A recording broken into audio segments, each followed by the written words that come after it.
İşğalçı Rusların dərsini verən Səfəvi hökmdarını tanıyırsınızmı? Tanımadınız? Onda qulağınız məndə olsun. Azərbaycan tarixinin ən parlaq hökmdarlarından biri. İkinci Şah Abbas. Səfəvi imperiyasının 7-ci şahı olan bu sərkərdə hələ 10 yaşında taxta çıxaraq imperiyanı böyük bir böhrandan çıxarmağı bacardı. 1501-ci ildə 1-ci Şah İsmayılın əsası qoyduğu Səfəvi dövləti 2-ci Şah Abbasın dövründə öz qüdrətini bərpa etdi. Gənc yaşına baxmayaraq, o əsl lider iradəsi göstərdi. İlk illərdə saray ayanlarının köməyi ilə idarəçilik aparılsa da, zamanla bütün səlahiyyətləri öz əlinə aldı. 1648-ci ildə Moğolların işğal etdiyi Qəndaharı azad etdi. Bu onun ilk böyük zəfəri idi. Ardınca isə diqqətini Rusiyaya yönəltdi.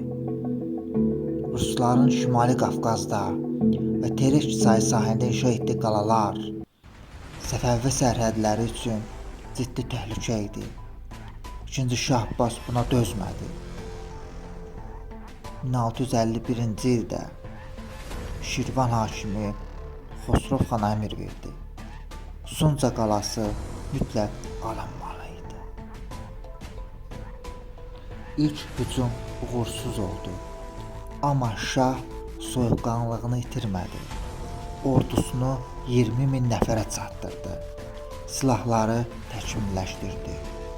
1653-cü ildə Sunca qalası mühasirəyə alındı və nəhayət 25 martda qalanın Rus müdafiəçiləri təslim oldu. Şah Abbas yalnız xarici düşmənlərlə deyil, daxildəki separatistlərlə də mübarizə apardı. Gürcüstanda mərkəzi hakimiyyətə itaət etməyən knyazlara qarşı sərt tədbirlər gördü və bölgədə Səfəvi nüfuzunu bərpa etdi. Ən maraqlısı isə Osmanlılarla münasibətlər idi.